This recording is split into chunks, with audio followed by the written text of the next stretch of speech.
Howdy friends, Donovan here, fretspot.com. Another killer bass today to show you.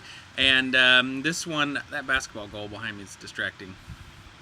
Let's see if I can lean that way, get my arm over here to cover that up. One of those little kids' basketball goals. Sorry, this isn't why you're tuning in, to watch me be distracted by my kids' toys in the background. Anyway, so let's get to what you are watching here for. You're here because you want to look at killer, beautiful new basses, and I have one for you. So, and this one's pretty unique. I've never seen one quite like this before. Didn't even know they came this way until my visit to visit George and the crew up there at FBass. And we were sorting through woods and looking through different things, and came across this bad boy. And so what we have here is a BN6, but this is a solid one-piece body flamed ash. It's kind of beyond words how amazing this is. And I remember we were looking at all these woods, and I was like, I kind of like that one, I kind of like that one, and sort of picking a lot of things that I sort of like. When we came across this one, I was like, definitely that one. That we are building a bass with that one for sure. So look at that, crazy flame. It's ash.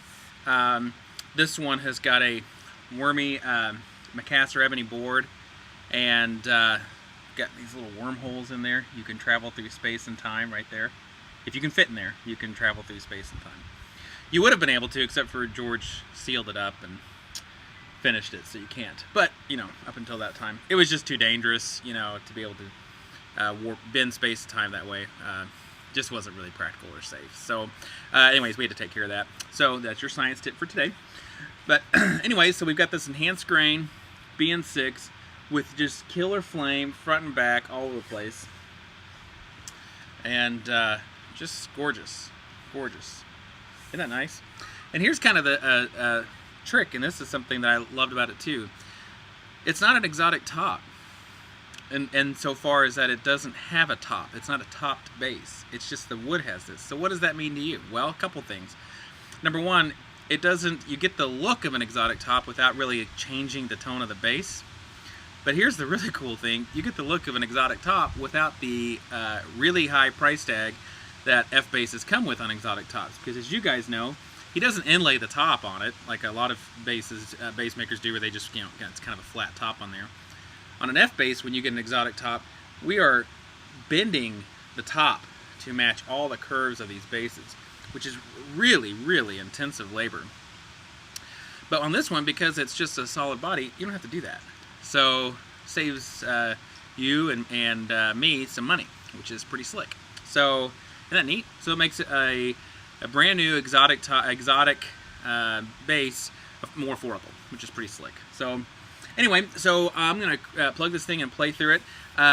As I mentioned on all the videos that I'm doing today, I literally have like 7 or 8 basses to get done, and I've only got a couple hours to get them done. So I'm gonna try to do them really quick. And sadly, what I'm already noticing, this is like bass number 3 or 4 today, is that because I'm thinking deadline, like I'm thinking hurry, hurry, hurry, my playing is even less inspired than usual. I know it doesn't seem like it's possible that my playing could get any more stale or boring or sloppy or whatever, but it's happening today. That's just the way it is. It's fourth quarter. As most of you guys know, I run a full-line music store for like my day job, and I've just been burning the candle at both ends for that thing right now. And I just don't have a lot of time, so I haven't played. God, listen to these excuses. Is this not pathetic? Okay, so I haven't had a lot of time to practice or play, and now I'm trying to get these videos cranked out for you guys so you can see them, and so we can find beautiful homes, forever homes for these basses. And it's just crazy. So I'm going to try to play some simple things like some scales and stuff like that, so you guys can hear the tone of the bass. I'll play a few other generic kind of licks. You're going to hear a lot of the same type of licks and stuff, because I'm just going to pick riff that sounds good and then just kind of noodle around on it. And the point of, as you guys know, the point is not to show off my playing, which would be an embarrassment for all of us concerned, but it's just to give you a chance of what the tone of these basses sounds like as you're in a playing type situation. Okay, so it's not about my ego or anything like that. So anyway, so enough blabbering. Let's hear this.